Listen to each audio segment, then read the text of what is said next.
Hi, students. I'm so sorry I can't be there with you today. I hate missing class, especially during these first couple of weeks where we're establishing a relationship and a rapport in the classroom, but it just couldn't be helped. So hopefully, Brandon can help lead us through this discussion, but I wanted you to be able to see my face and feel my sincerity and my love for you. So let's get started.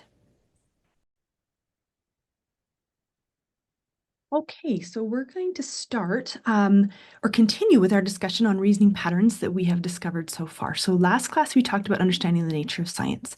And then in your pre-class activity, we did a little thinking exercise. And if you've just joined this class, you can do this thinking activity right now. So we kind of gave you the scenario that Dr. Church, that's actually his name, this is a true story, is trying to reinstate the woolly mammoth. So they have found these frozen woolly mammoth carcasses in the tundra, and they've been able to extract the DNA from them. And he is attempting to create an embryo transplant and put it into an Asian elephant and grow a new woolly mammoth and birth a woolly mammoth today. And so he's come to you as a business partner and has asked you to invest in the company. And so I asked you to write down as many questions as you could think of that you might want to ask um, Dr. Church before you invest. So I'm going to have Brandon record your questions that you came up with on the board. So go ahead and pause here.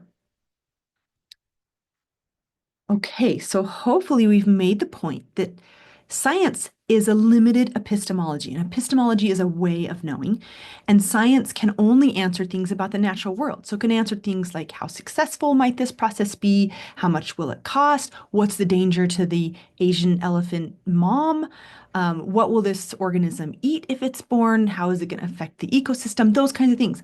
But what it can't answer is should we? Is this ethically appropriate to do? Is this morally right? Those are questions that are a different epistemology. They're not a scientific epistemology. And science has nothing to do with belief, right? We talked about that last time a little bit. So science is very concerned only with the natural world and is very agnostic. Okay, so the next, oh, and actually, if you want to pause for a minute, just make sure there's no questions about that. And you can talk to Brandon. Go. Okay, so the next activity, this God of the gaps. So you talked about this in your homework, right? A God of the gaps, this idea that if there is a gap in our scientific explanation, then that's where we put God. Oh, well, God must have done it, right? And so for whales, for instance, whales are an air-breathing, live birth-giving, nursing mammal. Can you imagine? Can like just try swallowing underwater. I don't know how these whales do it. But these are mammals that are somehow in the ocean. And for a long time, scientists were really unclear as to how this mammal is in the ocean. And so a God of the gaps explanation would be, well, God put them there, right? They were just created there in the water, which seems like a reasonable explanation. But let's not stake our faith on that because sometimes science can actually fill in those holes, right?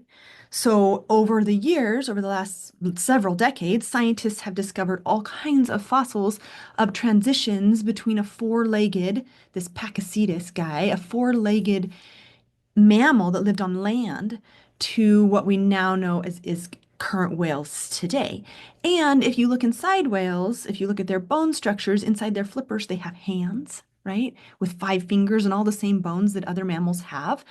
And they have vestigial pelvic bones from where they used to have a pelvis that had hind limbs.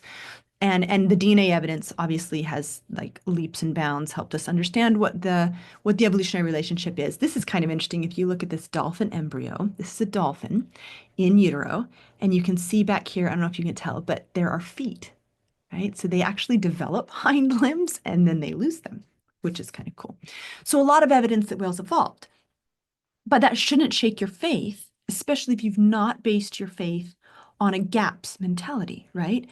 If you spend time, or if you base your faith on the idea that God is the only thing that can explain this, then we run into some issues about, you know, what are we actually talking about? Where does God actually exist? All right. And so, kind of going back to what we talked about before, what do we base our faith on? When we talk about the nature of religion, we base our faith on these spiritual evidences, something that science can't even touch because it's a different epistemology, right? And I think there's actually a spot on your student guide where you can Number four, why is a God of the gaps mentality potentially dangerous? So I want you to take a moment. Here's some modern examples of God of the gaps, right? Saying that, humans are only altruistic because God made us that way. But there's a lot of evolutionary evidence that nicer people are more likely to reproduce. And so those kinds of things evolve. There's lots of mathematical improbability of mutation, but those have all been disproven, or irreducible complexity, which has also been disproven. There's a lot of modern day examples, and we don't want to base our faith on that. We want to base it on spiritual evidence. So I want you to take a moment in your student guide and answer number four. Why is it dangerous to use a God of the gaps?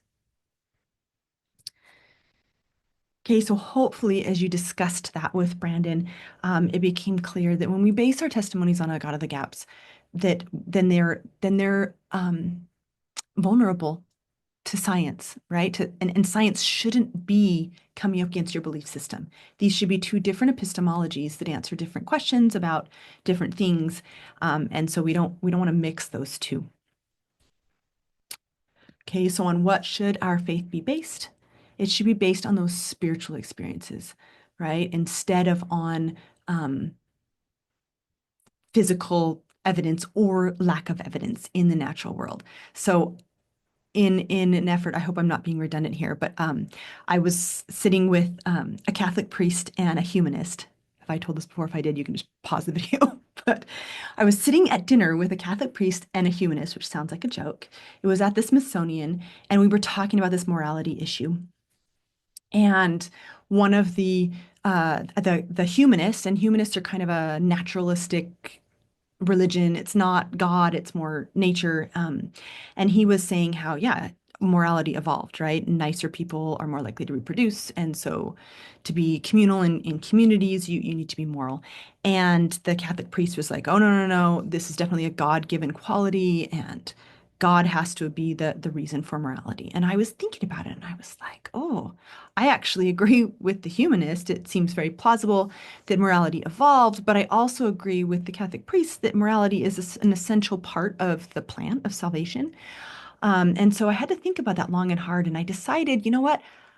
I believe in God not because humans are moral, right? That's great, but I believe in God because I have a personal relationship with Him, that I have spiritual evidence, that evidence that I've gained through my testimony that is untouchable by whether science can prove or disprove morality as an evolutionary adaptation, right? So that's where we want to base our faith on spiritual evidence, right? And not a God of the gaps. Okay, I think that's it for today. So hopefully you got your student guide filled in.